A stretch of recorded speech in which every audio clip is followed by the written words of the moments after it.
Praise the Lord. आप सभी को जय मसीह की।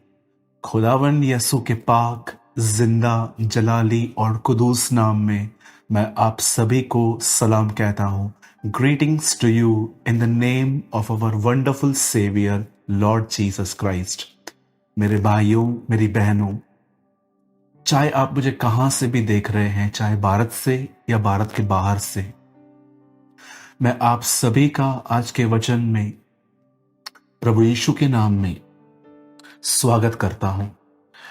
मैं विश्वास करता हूं कि आज परमेश्वर हम सभी से बात करेंगे और आज आपके बहुत सारे सवालों के उत्तर आपको मिलने वाले हैं, ये मैं विश्वास करता हूं। मेरे भाइयों, मेरी बहनों, मैं इससे पहले कि मैं आज के वचन को आपके साथ शेयर करूं, मैं आपसे कुछ बात करना चाहता हूं और मैं चाहता हूं कि आप इस विषय में बहुत ही गंभीर हो जाएं। मैं जानता हूं आप में से बहुत सारे लोग होंगे जो सच में परमेश्वर को जानना चाहते हैं, परमेश्वर के उतना करीब जाना चाहते हैं जितना आप बाइबल में लोगों को परमेश्वर के करीब देखते हैं। कैसे यूहन्ना स्वर्ग में उठा लिया गया, कैसे पौल ने दुखों और तकलीफों में भी परमेश्वर की आराधना की, उसकी सेवा की। कैसे पतरस जो एक टाइम पे बहुत ही अपने ऊपर भरोसा रखने वाला व्यक्ति था, पर आगे चल के उसने टूटकर परमेश्वर के लिए बहुत कुछ किया।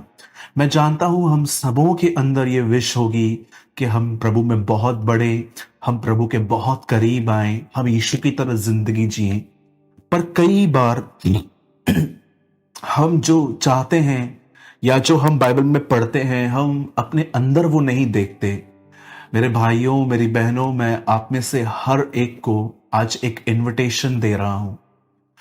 बहुत बार ऐसा होता है कि हम बहुत बड़ी बड़ी चीजों का पीछा करते हैं, लेकिन हम बहुत छोटी छोटी चीजें मिस कर देते हैं। प्रभु यीशु ने कहा, जो छोटी बातों में विश्वास योग्य है, परमेश्वर उसे बड़ी बड़ी बातों का अधिकारी बना सकता है। मैं आप में से हर एक को कहना चाहता हूं, मेरे भाइयों, मेरी बहनों, हमने एक बेसिक टीचिंग की सीरीज स्टार्ट की है। मैंने पहला वीडियो डाला था और मैं अब तक 4 वीडियो डाल चुका हूं। पहले वीडियो का नाम था कि हम वचन को कैसे पढ़ के समझ सकते हैं, सेकंड हम दुआ कैसे कर सकते हैं, तीसरा हम फास्टिंग उपवास कैसे कर सकते हैं, और चौथा मैंने रिसेंटली संडे नाइट को डाला जिसका नाम था बपतिस्मा क्या है और वो क्यों लेना चाहिए। मैं आप सभी को इनवाइट करता हूं, जितने भी लोग भूखे और प्यासे हैं, आप जरूर उन वीडियोस को देखिए। इन वीडियो में जो बातें शेयर की गई हैं वो आपके अंदर एक बुनियादी शिक्षा को डाल देंगी और आपका मसीह जीवन और भी ज्यादा अच्छा हो जाएगा। दूसरी चीज मैं आपको ये कहना चाहता हूं कि आप सभी जानते हैं कि हमारे यहाँ महाराष्ट्र में, मुंबई में अब भी चर्चेस बंद हैं, पूरी तरह से बंद हैं। हमें अब तक कोई गाइडलाइन नहीं मिली है कि हम इसे कब शुरू कर सकते हैं, क्योंकि महाराष्ट्र में बहुत ज्यादा कोविड फैल चुका था, काफी लोगों की डेथ यहां पर हुई थी और गवर्नमेंट इन दिनों में कोई भी रिस्क नहीं लेना चाहती, इसीलिए अब तक कोई गाइडलाइन जारी नहीं की गई है। और हम इन दिनों में जूम मीटिंग में मिलते हैं, हफ्ते में 3 बार, मंगलवार, शुक्रवार और रविवार, ट्यूसडे, फ्राइडे एंड संडे। हम सेम टाइम पे मिलते हैं शाम को 7 से 8:30 तक। और मेरे भाइयों, मेरी बहनों, हम 3000 वहां पर सीट्स रहती हैं, पर हम हर विंडो में देखते हैं कि कहां पर 1, कहां 2, तो कहां 4-4, 5-5 लोग भी बैठे रहते हैं। जहां तक मेरा अनुमान है, जहां तक मैं जानता हूं, कम से कम 7 से 8,000 लोग हम संगति करते हैं। और मैं आप में से हर एक को इनवाइट करना चाहता हूं कि आप जरूर आएं और आपको हमारे जूम मीटिंग की लिंक जो है वो आपको हमारे टेलीग्राम ग्रुप में मिलेगी। और इससे पहले जो मैंने जिक्र किया आपको बेसिक टीचिंग, उसकी भी जो लिंक है चैनल की, वो आपको नीचे दोनों की डिस्क्रिप्शन बॉक्स में मिल जाएगी। आपको जस्ट टेलीग्राम ऐप डाउनलोड करना है और उसके बाद अब हमारे ग्रुप में आ सकते हैं, नीचे लिंक डाल दी गई है। तीसरी चीज अब मैं उनके लिए कहना चाहता हूं जिनको रेवलेशन का बुक समझने की बहुत भूख और प्यास है, और ये होनी भी चाहिए। पर मैं जानता हूं कि हमें प्रकाशित वाक्य में सिर्फ 666, anti Christ, mark of the beast, इन बातों से भी बढ़कर हमें यह देखना चाहिए कि परमेश्वर क्या कर रहा है। क्योंकि इस किताब का नाम एंटी क्राइस्ट या 666 के ऊपर रेवलेशन नहीं है। इस किताब का नाम है यीशु मसीह का प्रकाशन। जीसस की लाइफ पे हमें एक रेवलेशन मिला है वहां पर। तो मैं आपको बताना चाहता हूं कि बहुत जल्द हम रेवलेशन के हर चैप्टर के ऊपर एक वीडियो डालने वाले हैं। 22 वीडियो की एक सीरीज होगी। ये यहां पर इस चैनल पे नहीं आएगी, ये आएगी the spirit and the bride says come, उस चैनल पे आएगी। मैं आपको बताना चाहता हूं, मैं ब्लेस्ड हूं इस चीज में कि परमेश्वर ने हमें सही लोगों से मुलाकात करवाई। मैं एक परमेश्वर की दासी को जानता हूं जिन्होंने रेवलेशन, मुकाशवा, प्रकाशित वाक्य के ऊपर एक बहुत ही गहरा अध्ययन किया है। परमेश्वर ने उन पर ऐसी बातें प्रकट की हैं जो मैंने अपने लाइफ में शायद ही कभी सुनी थी। मैं किसी मिनिस्ट्री को नीचे नहीं कर रहा हूं, पर मैं वो बता रहा हूं जो मेरे साथ हुआ है। और जब मुझे लगा कि इनकी स्टडी पवित्र आत्मा की तरफ से है, तो ऑलरेडी मैंने भी बहुत सारी बातें सीखी और प्रभु ने उस प्रभु की दासी को हमारी सेवकाई के साथ जोड़ दिया और एक कंबाइंड स्टडी के वीडियोस बनेंगे उनकी और मेरी। और हम बहुत जल्दी अनाउंस करेंगे कि ये कब होने वाला है। और आप में से हर एक को मैं कहना चाहता हूं, जरूर उनके चैनल पे जाइए। उनके चैनल का नाम है the spirit and the bride says come. और आप उस चैनल पे जाके उस चैनल को आप जरूर क्लिक करें, सब्सक्राइब करें, ताकि आपको आने वाले वीडियो मिल पाए। और आपको मैं एक और गुड न्यूज देता हूं, बहुत जल्द उसी चैनल पे एक वीडियो आने वाला है। और उस वीडियो का नाम जो है वो अब तक डिक्लेयर नहीं हुआ है, लेकिन मैं बताना चाहता हूं उसमें है क्या। उसमें आप रैप्चर और सेकंड कमिंग, इस बीच में अंतर क्या है आप सीखेंगे। क्योंकि मैं बहुत सारे लोगों को देखता हूं जो रैप्चर को सेकंड कमिंग मान के बैठे हैं। प्रभु यीशु मसीह अब आने वाले हैं, आप जानते होंगे, और उसके बाद 7 साल के बाद उनका दूसरा आगमन है, उसे दूसरा आगमन कहते हैं। लेकिन लोग रैप्चर को सेकंड कमिंग कह रहे हैं। या तो मैंने रिसेंटली, मुझे कुछ लिंक्स आई थी, मैंने देखा जिसमें लिखा हुआ था पृथ्वी का अंत होने वाला है। याद रखिए, पृथ्वी का अंत निकट नहीं है, कलीसिया का उठाया जाना बहुत करीब है। पृथ्वी यीशु मसीह की कलीसिया उठाए जाने के बाद भी 1000 साल की बादशाहत है यीशु मसीह की, उसमें पृथ्वी रहेगी। तो याद रखिए, ये पृथ्वी के लिए अंतिम दिन नहीं है, ये कलीसिया के लिए अंतिम दिन है। ऐसी बहुत सारी बातें सेकंड कमिंग और रैप्चर के बारे में उस वीडियो में क्लियर हो जाएंगी। बहुत जल्द वो वीडियो आएगा और हम उसमें पब्लिकली अनाउंस भी कर देंगे। तो मैं आपको वेलकम करता हूं बेसिक टीचिंग में, जूम मीटिंग में और the spirit and the bride says come के उस चैनल पे। ये सिर्फ बातें मैं आपको इसलिए कह रहा हूं ताकि आप भूखे और प्यासे लोग तृप्त किए जाएं, आपको वो मिले जो आप डिजर्व करते हो। और मैं विश्वास करता हूं, जैसे यीशु ने जकई की भूख और प्यास देखी और उसे पहचाना, उसे कैसे मुझे देखने की भूख और प्यास है, और यीशु से मिले, यीशु उसके घर गए। वैसे ही मैं बिलीव करता हूं कि जो जिन मीटिंग्स की मैंने जिक्र की, the spirit and the bride says come, basic teachings और जूम मीटिंग, मुझे ऐसा लगता है और ये मेरा ईमान है, विश्वास है कि खुदावन ने ये सारी सभाएं उन लोगों के लिए अरेंज की हैं जो सच में भूखे और प्यासे। आइए हम आगे बढ़ते हैं। आपने आज का टाइटल तो पढ़ ही लिया होगा, बड़ा इंटरेस्टिंग है। और मैं बिलीव करता हूं कि आज खुदा आपको ऐसे उत्तर देगा जो आपकी विजडम को और ओपन करेंगे। इससे पहले कि मैं आज के वर्ड को स्टार्ट करूं, मैं आज का वीडियो पवित्र आत्मा की होली स्पिरिट के बारे में कुछ बता के शुरू करना चाहता हूं। मेरे भाइयों, मेरी बहनों, हम में से हर वो व्यक्ति जिसका ये ईमान है कि वो एक पापी स्वभाव में जन्मा, बचपन से हमने गुनाह किए, और एक दिन ऐसा आया जब हमारे जिंदगी में हमारे पास गॉस्पेल, सुसमाचार पहुंचा, खुशखबरी आई कि यीशु हमारे गुनाहों के लिए मरा है। और मैं ये बिलीव करता हूं कि हम में से जितने भी लोग ये विश्वास करते हैं कि वो हमारे लिए मरा और उसे क्रूज से उतार के एक कब्र में रखा गया, पर तीसरे दिन खुदा ने, परमेश्वर पिता ने उसे मुर्दों में से जिलाया। मैं बिलीव करता हूं ये फेथ हमें वहां से मिला है और परमेश्वर ने ये फेथ पवित्र आत्मा के द्वारा आपके अंदर डाला है। और आप जानते हैं जितने भी लोग आप में से ये बिलीव करते हैं कि वो आपका अब्बा है और उसी ने आपको अपना बेटा उसी ने आपके लिए भेजा, मैं आपको कहना चाहता हूं आपको पवित्र आत्मा मिल चुका है। कई लोग कहते हैं कि आपको अन्य भाषा नहीं है तो आपको पवित्र आत्मा नहीं है, लेकिन बाइबल ये कहती है विदाउट होली स्पिरिट कोई कन्फेस नहीं कर सकता कि यीशु परमेश्वर है। मैं आप में से हर एक को कहना चाहता हूं आपको पवित्र आत्मा मिल चुका है। और आप जानना चाहते हैं पवित्र आत्मा कौन है? आप इस समय मुझे देख रहे हैं, मैं एक हवा नहीं हूं, मैं एक आवाज नहीं हूं, मैं एक व्यक्ति हूं। मैं आपको बताना चाहता हूं पवित्र आत्मा स्वयं एक व्यक्ति है और वो खुद खुदा है और वो आपके अंदर रहता है। और मैं आपको बताना चाहता हूं उसकी एक बहुत ब्यूटीफुल मिनिस्ट्री है आपके अंदर, उसकी बहुत अच्छी सेवकाई है। कई लोगों से अगर आप पूछेंगे पवित्र आत्मा की सेवकाई क्या है तो वो कहते हैं प्रीचिंग, टीचिंग, लोगों पे हाथ रख के गिराना वगैरह वगैरह। मेरे भाइयों मेरी बहनों, ये सेवकाइयां सब स्टेज पे होती हैं, पर आप जानते हो आपके भीतर क्या आपकी सेवकाई करता है, क्या कर रहा है वो इस समय?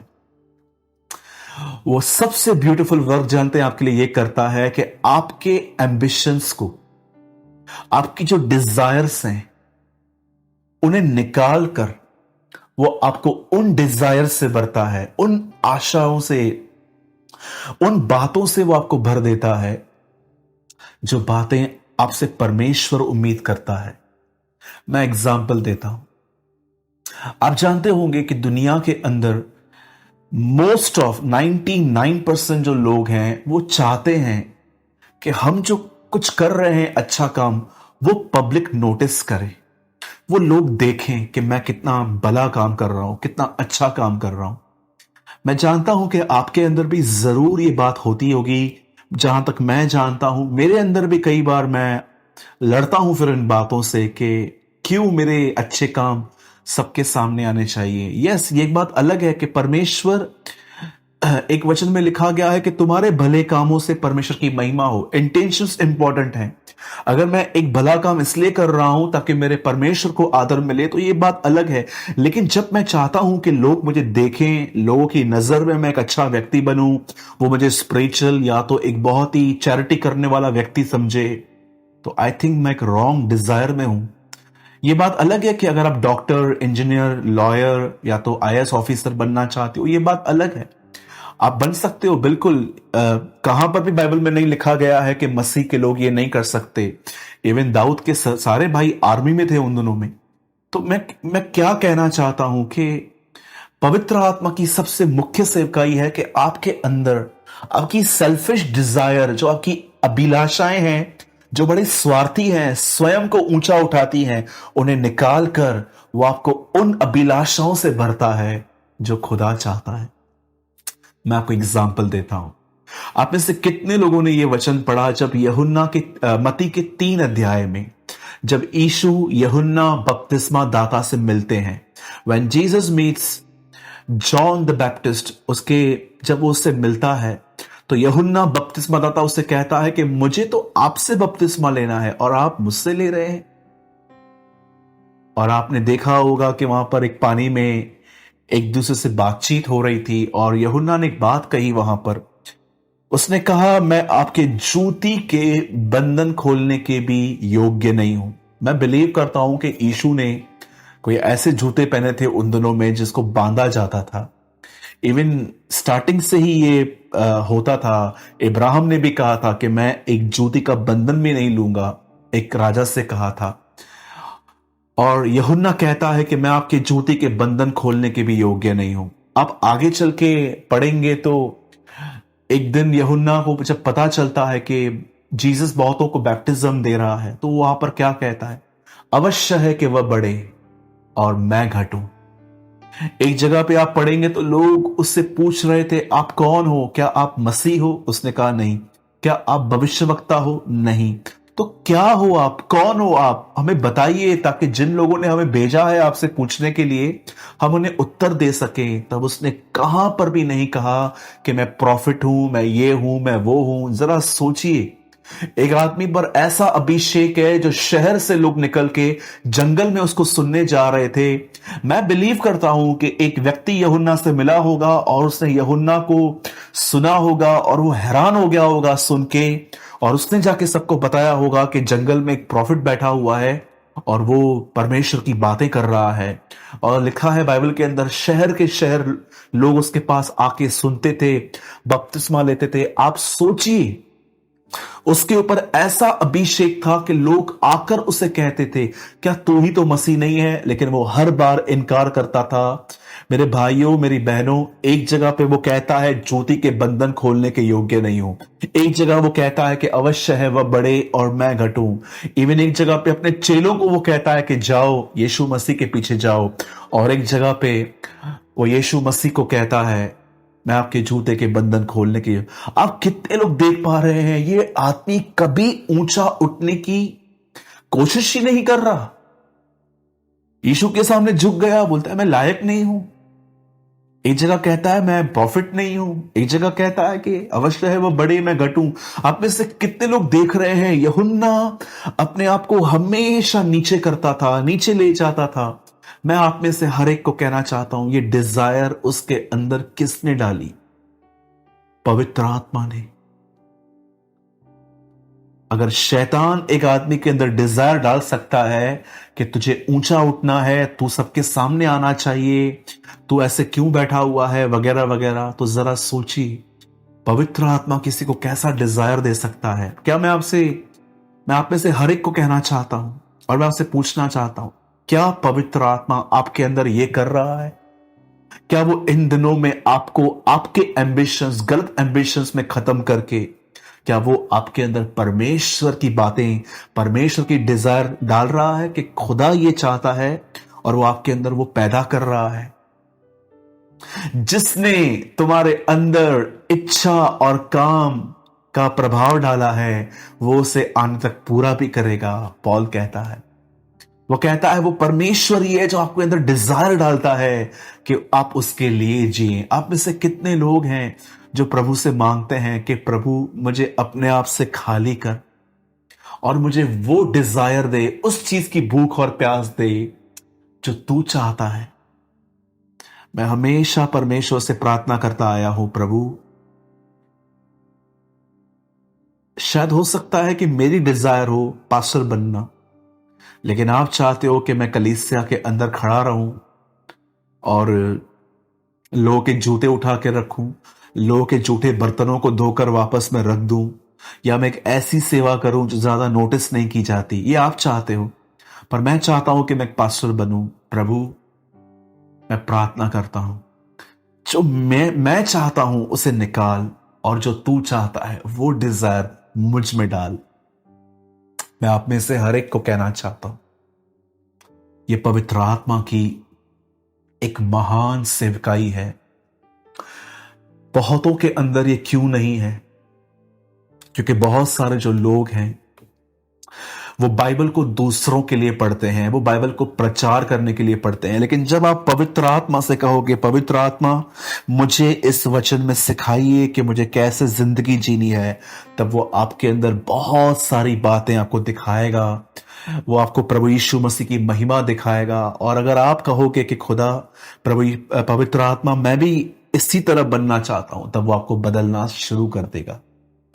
सो मैं आप में से हर एक को कहना चाहता हूं, होने दीजिए कि पवित्र आत्मा आप में ये सेवकाई करे।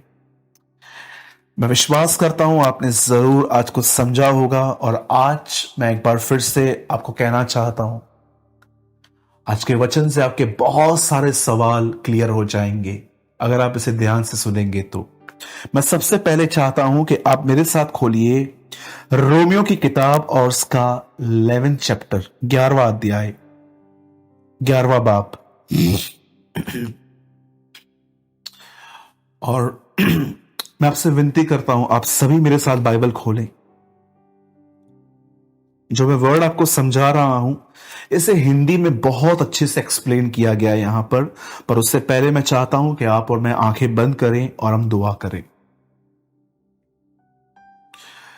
हमारे जीवित और महान स्वर्गीय पिता, हम यीशु के नाम में आपके पास आते हैं।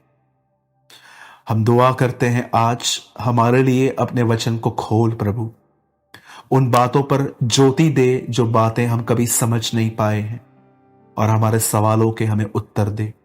विश्वास करते हैं प्रभु, आपने हमारी दुआओं को सुना, यीशु के नाम में, आमीन एंड आमीन।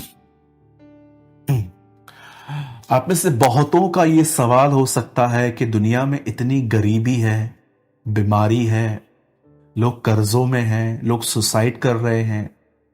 ऐसी ऐसी बातें लास्ट 10 ईयर्स से हमने सुनी है, और हम जानते हैं कि परमेश्वर कभी भी बुराई को नहीं रच सकता। आप जानते होंगे कि कैसे शैतान के हृदय में घमंड आया था। पाप की शुरुआत एक हृदय से हुई थी। मैं जानता हूं, जब आप न्यूज़पेपर पढ़ते होंगे या कोई न्यूज़ चैनल देखते होंगे, हर जगह पे आज इसने इसे मार दिया, आज का कत्ल हुआ, आज कहां पर बैंक रॉबरी हुई, यहां पर रेप हो गया, यहां ये हो गया। और कई बार हम जब इस कोविड से निकले हैं, हमारे अंदर एक सवाल जरूर आता है कि इतनी बुराई हो रही है इस दुनिया में, खुदा ने ये क्यों अलाउ किया है। मैं आज कुछ आपको समझाना चाहता हूं। मैं सबसे पहले आपके लिए एक वर्ड पढ़ रहा हूं जो आपके स्क्रीन पर है।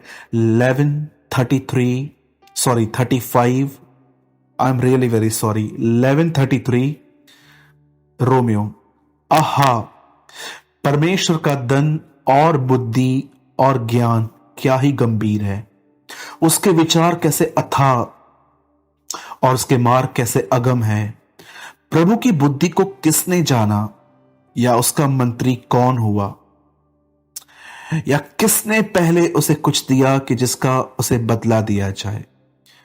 क्योंकि उसी की ओर से और उसी के द्वारा और उसी के लिए सब कुछ है, उसकी महिमा युगानुग होती रहे। मैं एक वर्ड आपके लिए, मैंने पढ़ लिया ये पूरा, लेकिन मैं जो वर्ड आपको एक्सप्लेन करना चाहता हूं वो है 33, जिसमें लिखा है परमेश्वर की बुद्धि क्या ही गंभीर है। मेरे भाइयों, मेरी बहनों, आप सभी को यह पता होगा कि 9/11 एक ऐसी डेट है जो हम कभी नहीं भूल सकते, जब अमेरिका के ट्विंस टावर पे अटैक हुआ था। और एक डेट हम बॉम्बे के लोग कभी नहीं भूल पाते, वो है 26/11। और आप जानते होंगे कि ये वो डेट है जब कुछ लोगों ने हमारे मुंबई के बहुत बड़े बड़े टावर्स पे अटैक किया था, ताज होटल पे, वीटी स्टेशन पे। ऐसी बहुत सारी बातें हैं जो मैं 10-15 साल से देखता आया हूं, जिसमें आतंकवादियों ने हमले किए, कभी कभी कहां, कभी लोकल ट्रेन में, कभी बस में। कई बार जब हम ये सब आंखों से देखते हैं, क्योंकि मैं बॉम्बे में रहता हूं, तो जब बॉम्बे में सीरियल ब्लास्ट स्टार्ट हुए थे, ट्रेन्स के अंदर बम रखा जा रहा था अलग अलग जगहों पे, बड़ी तकलीफ होती थी ये देखकर कि कैसे लोगों के हाथ पैर ब्लास्ट में कट जाते हैं। आप इन दिनों में देखते होंगे कि लोग ड्रग्स ले रहे हैं, शराब पी रहे हैं, पब्स में जाके पता नहीं कैसे कैसे वो काम कर रहे हैं। हर जगह पर एक ही चीज दिखती है, गालियां, बुराई, निंदा, एक दूसरे के घर को खराब करना, और बहुत सारी गंदे संबंध, बहुत सारी गंदी बातें हर जगह पे आपको दिखेंगी। विदाउट मैरिज आज लोग एक साथ रहते हैं, बच्चे उत्पन्न करते हैं। आपको पता है, आज ये नई चीजें कुछ सालों से शुरुआत हुई हैं, यीशु मसीह के भी समय में थी, लेकिन अब ये बहुत ज्यादा बढ़ गई हैं। विदाउट मैरिज एक साथ रहना, बच्चे पैदा करना। और आप देखिए, अब तो हमारी दुनिया में ऐसे ऐसे बातें आ रही हैं कि एक आदमी चाहे तो लड़के से लड़की, लड़की से लड़का बन सकता है, लड़कियां लड़के बन सकती हैं। आप देखिए जेंडर्स बदले जा रहे हैं आजकल। जब आप ये सारी बातें देखते हैं और आप जानते हैं कि ये सब क्या है, क्यों परमेश्वर ने ये सब अलाउ किया है कि ये सारी बातें दुनिया में हो। कोविड के अंदर देखिए कितने लोग खत्म हो गए, कितना सब कुछ खत्म हो गया। मैं आप में से हर एक को आज कुछ मैं समझाना चाहता हूं। यहां पर लिखा गया है कि परमेश्वर की विजडम बहुत गंभीर है। आप जानते हो परमेश्वर ने अगर शैतान को इस दुनिया में रहने दिया है तो याद रखिएगा, आप में से कुछ लोग ये कह सकते हैं कि ये कैसी बातें हैं, लेकिन मैं आपको बताना चाहता हूं परमेश्वर हमसे बहुत ज्यादा विजडम वाला है, उसे बहुत बुद्धि है। आप जानते हो आ, ये पृथ्वी किसी भी चीज पे नहीं खड़ी है, कोई पिलर्स नहीं है नीचे, ये हवा में खड़ी है, ये परमेश्वर ने बनाई है। कभी आपने देखा कि समुंदर उसने कैसे बनाए, कभी आपने देखा कि चीजें उसने कैसे बनाई, कैसे उसने तारों को, चांद को, हर जगह को एक जगह पे फिट किया, समुंदर को ऐसे रखा। अगर आप परमेश्वर की विजडम के बारे में अगर आप जान लेंगे तो आपके लिए बहुत सारी बातें आसान हो जाएंगी। इन दिनों में हम सब जगहों पे बुराई, पाप, बीमारियां, हर जगह पे सुसाइड, हम ये सब देख रहे हैं। क्यों परमेश्वर ने ये सब अलाउ किया है? क्यों परमेश्वर शैतान को हमेशा के लिए खत्म क्यों नहीं कर देता कि एक ही झटके में सब खत्म हो और सारी बुराई पूरी हो जाए? अब ध्यान दीजिए, अगर परमेश्वर ने शैतान को इस पृथ्वी पर रहने दिया है तो मैं आपको बताना चाहता हूं इसमें भी हमारी एक भलाई है। इसमें भी परमेश्वर ने कुछ आपके लिए ऐसा रखा है जो आपके लिए अच्छा है। बाइबल ऐसा बताती है कि आज से बहुत साल पहले इज़राइल के लोगों ने प्रभु से कहा कि हम एक राजा चाहिए। एक्चुअली प्रभु को यह बात अच्छी नहीं लगी क्योंकि प्रभु चाहता था कि ये मुझसे बात करें, लेकिन इन्होंने राजा मांगा। तब उन दिनों में इज़राइल में एक प्रॉफिट, एक भविष्यवक्ता रहता था। प्रभु ने उससे कहा ये लोग राजा मांग रहे हैं, तू इन्हें राजा दे। और बाइबल बताती है शाऊल इज़राइल का पहला राजा हुआ। 40 साल तक उसने राज्य किया। वो बिन्यामीन के गोत्र का था। और जब उसने राज्य स्टार्ट किया, आप जानते होंगे कि उसने अपने दिनों में परमेश्वर की उपस्थिति खोने के बाद बहुत सारी गलतियां की। मैं आप में से हर एक को कहना चाहता हूं, वो लोग जो अपने लाइफ में खुदावन की हुजूरी खो बैठते हैं, आप उन्हें ऐसी ऐसी मूर्खताएं करते हुए देखोगे कि आप हैरान हो जाओगे। और उनकी मूर्खताएं सामने आ भी जाती है। आप जानते हो एक व्यक्ति जब खुदा की हुजूरी से बाहर जाता है, आप उसे ऐसी ऐसी बातें करते हुए देखोगे, आप हैरान हो जाओगे। एक्चुअली ये एक एक्सपोज है कि इनके पास खुदावन की हुजूरी नहीं है। आप जानते हो जब उसने प्रभु की उपस्थिति खो दी, आप देखिए आहिस्ते आहिस्ते वो आदमी पूरा बैक हो गया। और प्रभु ने एक दिन अपने नबी से कहा कि मैं शाऊल को राजा बना के पछताया हूं और तू अपनी कुप्पी ले और मैं किसी और का अभिषेक करना चाहता हूं। और बाइबल बताती है सैमुअल अपने आप में एक कुप्पी लेकर यिशै नामक एक व्यक्ति के पास गया जिसके बहुत सारे बेटे थे। वो सबसे मिला और वहां पर सारे थे, लेकिन परमेश्वर ने उनमें से किसी को भी अभिषेक करने के लिए नहीं कहा। हमेशा याद रखिए, लोग आपका स्टेटस देखेंगे कि आपने क्या पहना है, आपके पास क्या है, आपके पॉकेट में कितने पैसे हैं, आप कौन से सेल फोन को यूज करते हैं, आप किस कार में आते हैं। लोग हमेशा आपके स्टेटस को देखेंगे, लेकिन खुदावन हमेशा आपके हृदय को देखेगा। लोग आपकी रेपुटेशन को देखेंगे, लेकिन खुदावन आपके हृदय को देखेगा। तब बाइबल बताती है प्रभु ने उसे कहा, ये देख एक आदमी, उसका नाम दाऊद है और तू उसका मसा कर, तू उसका अभिषेक कर। और बाइबल बताती है दाऊद का अभिषेक किया गया। और आप बाइबल मुकद्दस में आप परमेश्वर के वचन में पढ़ सकते हैं, जब दाऊद का अभिषेक हुआ तो उसके बाद उसने गोलियत को हराया। और वहां से वो फेमस होना स्टार्ट हुआ कि कैसे एक जवान लड़के ने इतने बड़ी राक्षस को, उन दोनों में दानव था वो, उसे मार दिया। और उसके बाद आप देखिए उसकी कीर्ति बढ़ती गई, वो फेमस होता गया। और बाइबल बताती है कि शाऊल को यह बात बिल्कुल पसंद नहीं आई, क्योंकि राजा उन दोनों में वो था, भले ही वो बैकस्लाइड था लेकिन वही था। उसके बाद आप पढ़ते रहेंगे कि दाऊद के पीछे शाऊल लग गया। भले ही वो दोनों इज़राइल में रहते थे, एक ही खुदा को मानते थे, इवन वो रिश्तेदार थे, लेकिन फिर भी बाइबल बताती है शाऊल दाऊद के पीछे, और दाऊद जगह से जगह, एक जगह से एक जगह पे दौड़ता था। कई बार वो योनातन को कहता था कि तू अपने बाप को समझा, वो मुझे क्यों मार रहा है। शाऊल का बेटा था योनातन। आप जानते हैं एक दिन क्या हुआ, जब शाऊल दाऊद के पीछे था, तब दाऊद यहां से वहां अपने जिंदगी को बचाने के लिए, क्योंकि शाऊल ने जब देखा कि दाऊद फेमस हो गया है, उसको सब प्रेस करते हैं, तो वो जलन में आके उसे मारने की कोशिश करता था। और दाऊद यहां से वहां घूमता फिरता छुपता था। और जानते हैं एक दिन जब दाऊद एक प्लेस पे बैठा हुआ था, वो छुपा हुआ था, उसने वहां पर एक भजन लिखा, प्रभु मेरे छुपने का स्थान है।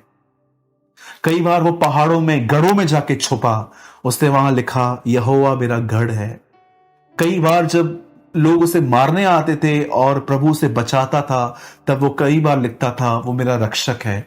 आप में से कितने लोग बस इस बात को देख रहे हैं? शाऊल यहां पर वो व्यक्ति है जिसको शैतान इस्तेमाल कर रहा है दाऊद को मारने के लिए। और आप कितने लोग ये देख रहे हैं, शाऊल को देखकर दाऊद खुदा के और करीब गया।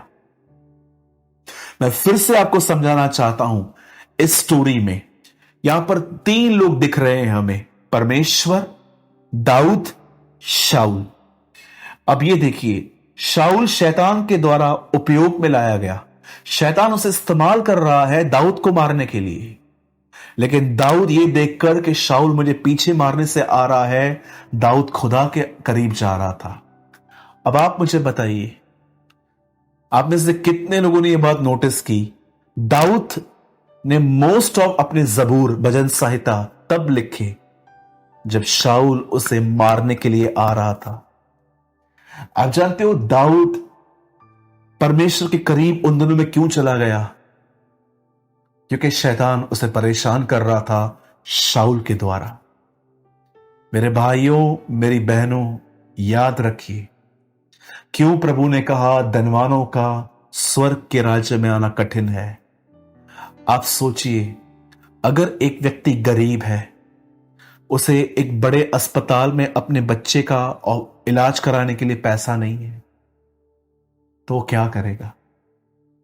वो खुदा के सामने हाथ फैलाएगा और कहेगा इसे बचा।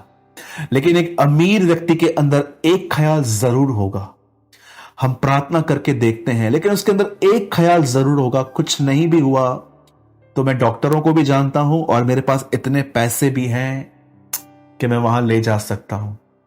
अगर आप ये सोचेंगे तो क्या हम हमेशा गरीब रहें? जी नहीं। पर मैं आपको बताना चाहता हूं, ऐसे बहुत कम धनवान लोग होते हैं जो पैसा होने के बाद भी अपना ईमान परमेश्वर पे रखते हैं। आप सोचिए, आज बहुत सारे जो लोग आज अमीर हैं, अगर आप उनको बताओगे कि प्रभु के पास आओ, सब कुछ ठीक हो जाएगा, वो कहेंगे मुझे कुछ प्रॉब्लम ही नहीं है, मैं क्यों आऊं। लेकिन यही अमीर लोग जब डॉक्टरों के पास अपने बच्चों को लेके जाते हैं या खुद जाते हैं, जब इन लोगों को आंसर मिल जाता है कि आप नहीं बच सकते, तब आप इन्हीं लोगों को कलीसिया में आते हुए देखते हो। अब आप मुझे बताइए, क्यों परमेश्वर ने अलाउ किया है कि शैतान यहां रहे? फॉर वन रीजन, वह जानता है कुछ लोग मेरे पास खुद नहीं आएंगे, यही भेजेगा, ये इनको थोड़ा परेशान करेगा और ये परेशानी में मेरे पास आएंगे और मैं इन्हें मिल जाऊंगा।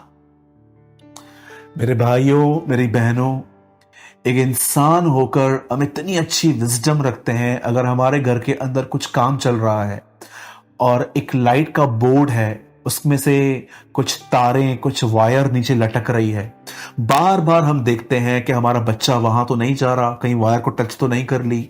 आपको इतनी विजडम है, आप सब मैनेज कर लेते हो, तो जरा सोचिए उसके पास कैसी विजडम होगी।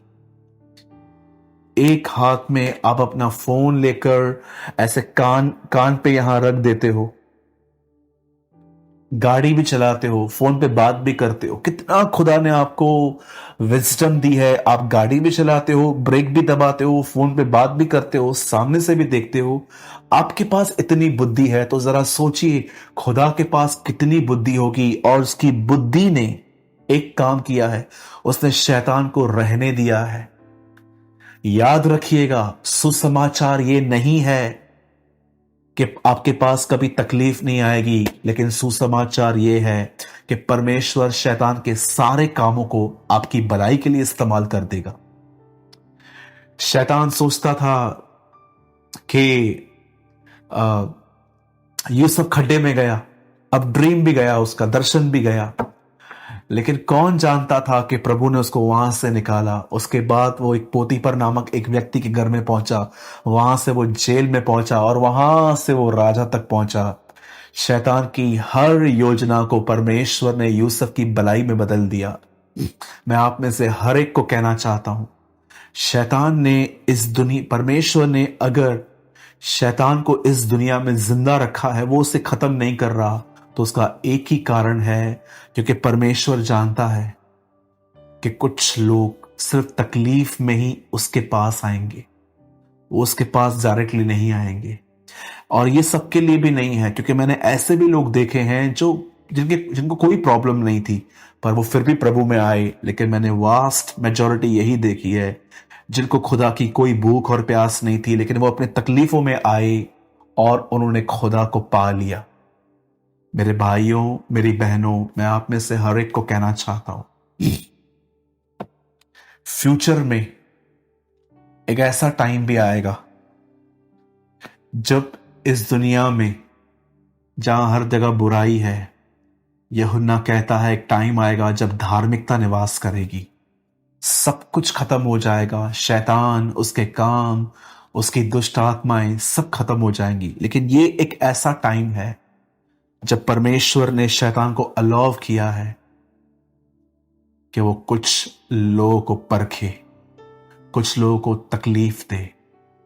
क्योंकि मैं आपको कहना चाहता हूं मेरे भाइयों, मेरी बहनों, थोड़ी सी तकलीफ सहना नरक जाने से बेहतर है। यीशु ने कहा आंख का निकलना बेहतर है, पर यह अच्छा नहीं है कि सब कुछ ठीक हो और हम नरक में चले जाएं। आप जानते होंगे यीशु ने व्यभिचार के लिए क्या कहा, अगर तेरी आंख तुझे ठोकर खिलाती है तो निकाल के फेंक दे, अंधा होके स्वर्ग में आ। यीशु क्या कहना चाहता था, नरक जाने से बेहतर है अपनी एक आंख खो देना। यीशु ये नहीं कह रहा था कि अगर आपकी आंख व्यभिचार करवाती है तो उसे निकाल कर फेंक दे। वो आपको समझाना चाह रहा था कि नरक कितना खतरनाक है। कई सारे लोग सोचते हैं कि नरक में सिर्फ एक आग की झील है, एक नदी है जहां में आग बहती रहती है, वहां एक कीड़ा है। लेकिन मैं आपको बताना चाहता हूं सबसे खतरनाक और सबसे गंदी चीज वहां क्या है। मेरे भाइयों, मेरी बहनों, नरक एक ऐसी जगह है जहां पर प्रभु की दया नहीं है। एक बार इंसान अगर वहां से चला जाए, अगर एक बार इंसान वहां पर अंदर आ जाए, वो खुदा से कितनी भी माफिया मांगे, कितना भी पुकारे, उसकी कोई पुकार प्रभु तक नहीं पहुंचती। मैं रिसेंटली लूका पढ़ रहा था, धनवान वहां पर पहुंचा और वहां से इब्राहिम को कहता है लाजर को मेरे घर भेज, मेरे भाई हैं। उन्हें गवाही दे जाके कि नरक एक जगह है, मन फिराएं वो लोग ताकि यहां ना आए। आप जानते हो हेल से इन दिनों में एक मैसेज आ रहा है, यहां मत आओ। नरक से इन दिनों में एक मैसेज आ रहा है, यहां मत आओ। रिपेंट कीजिए, अपने पापों का पश्चाताप कीजिए, परमेश्वर आपको बचा लेगा। मैं सच कहता हूं, मैं इन दिनों में जब मैं लूका की किताब पढ़ रहा था, मैंने देखा लाजर और धनवान एक ही साथ रहते थे, पास पास में। वो उसके डेवड़ी पे और ये अंदर रहता था। धनवान भी मर गया, लाजर भी मर गया। धनवान नरक चला गया, लाजर धनवान जो था वो नरक चला गया और लाजर स्वर्ग चला गया। जब वो वहां पर था तो उसे इतनी प्यास लगी कि वो वहां पर एक बूंद के लिए तरस रहा था। और वो वहां से इब्राहिम को देखता है कि लाजर उसकी गोद में है और कहता है, इब्राहिम लाजर को भेज, मेरे भाई जिंदा हैं, उनको जाके बताए कि वो पश्चाताप करें। क्यों वो ये कह रहा था? क्योंकि वो चाह रहा था कि उसके भाई यहां ना आए। मैं आप में से हर एक को कहना चाहता हूं, नरक इन दिनों में संदेश दे रहा है, यहां मत आओ, ये अच्छी जगह नहीं है। मेरे भाइयों, मेरी बहनों, यीशु मसीह आपसे प्रेम करते हैं और वो आपको अपने साथ रखना चाहते हैं। इंसान की जगह नरक नहीं, खुदा की हुजूरी है, वो स्वर्ग है। लेकिन परमेश्वर अपने नियमों से कभी दूर नहीं हटेगा। वो ये नहीं देखेगा कि आप कौन हो, लेकिन कुछ हद तक वो ये भी देखता है कि आप किस चीज में विलिंग हो। ऐसा नहीं होता कि परमेश्वर के फेवरेट लोग हैं कि ये आदमी अच्छा है, मैं इसको ले लूंगा, ये मुझे समझ में नहीं आता, मैं इसको नरक में डाल दूंगा। याद रखिए, अगर आप चाहते हो कि प्रभु बहुत जल्द जब आए और वो आपको अपने साथ बादलों पे उठा लिया जाए, तो मैं आपको एक बात कहना चाहता हूं, पश्चाताप करें। अपने गुनाहों को प्रभु के सामने मान लें। और मैं आप में से हर एक को कहना चाहता हूं, परमेश्वर से अनुग्रह मांगिए कि वो आपको अपने साथ चलने में मदद करे। और परमेश्वर आपको अनुग्रह देगा पवित्रता में जीने में। और एक दिन जब प्रभु यीशु मसीह आएंगे, आपको उठा लेंगे। यही खुदा की डिजायर है आपके लिए। मैं आप में से हर एक को कहना चाहता हूं, संदेश आ रहा है, यहां मत आओ, ये अच्छी जगह नहीं है, ये आपके लिए नहीं है। आपके लिए स्वर्ग है, आपके लिए यीशु मसीह है और वो चाहता है कि आप उसके साथ चलो ताकि आप उठा लिए जाओ। मेरे भाइयों, मेरी बहनों, मैं विश्वास करता हूं कि ये संदेश कहां ना कहां, इस संदेश ने आपको छुआ होगा। अपना समय मोबाइल में, नेटफ्लिक्स पे मूवियां देखने में, चिट चैट में, पबजी गेम्स खेलने में वेस्ट मत कीजिए। हर चीज को एक प्रॉपर प्लेस दीजिए। हर चीज का एक टाइम है। आप कुछ टाइम तक गेम खेल रहे हैं, इट्स ओके। आप अपने दोस्तों से कुछ टाइम तक चैट कर रहे हैं, नो प्रॉब्लम। अगर आपने अपने आप को थोड़ा फ्रेश करने के लिए थोड़ी टीवी देख ली, नो प्रॉब्लम। लेकिन ये देखिए, कहीं ऐसा तो नहीं है कि अब ये बातें आप पे हावी हो रही हैं और आपको ठंडा कर रही हैं और आपको खुदा से दूर कर रही हैं। याद रखिएगा, छोटी छोटी लोमड़ियां पूरी दाग की बारी को नाश कर देती है। जो चीज आपको गुलाम बना रही है, अच्छा होगा उस चीज को आप गुलाम बना दो। नहीं तो एक टाइम ऐसा आ जाएगा कि आप उसके वश में आ जाओगे और आप चाहकर भी कुछ चीजों में अपने मन को नहीं निकाल पाओगे। मैं आप में से हर एक को इनवाइट करता हूं, खुदा आपका वेट कर रहा है। वो चाहता है कि आप उसके पास लौट आए।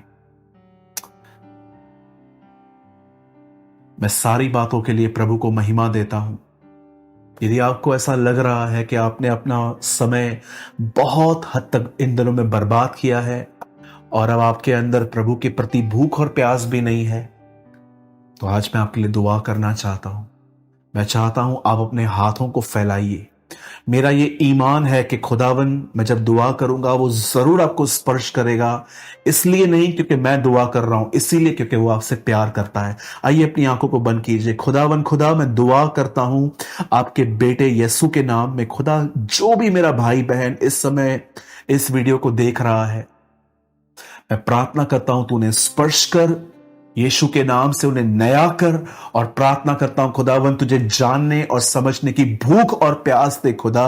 और मैं दुआ करता हूं प्रभु जी, आज के संदेश को वो समझ पाए प्रभु। मैं आपको प्रभु सारी महिमा देता हूं। मैं विश्वास करता हूं कि आप इस समय अपने लोगों को छू रहे हैं, उनके अंदर से हर प्रकार की गंदगी को निकाल रहे हैं, उन्हें पवित्र आत्मा का बपतिस्मा दे रहे हैं। और प्रभु मैं विश्वास करता हूं कि इस समय कुछ लोग हैं यहां पर जो इस समय इस वीडियो को देख रहे हैं। खुदावन आप बड़े सामर्थी तौर पे आप उनको छू रहे हैं। मैं ये बिलीव करता हूं प्रभु। प्रभु मैं दुआ करता हूं कि आज से मेरे जो भाई बहन ये वीडियो देख रहे हैं, आज के बाद ये अपने अभिलाषाओं के अनुसार नहीं लेकिन तेरी मर्जी से जिंदगी जिएंगे। मैं सारी महिमा आदर में आपको देते हुए खुदावन इस दुआ को यीशु के नाम में मांगता हूं। आमीन एंड आमीन।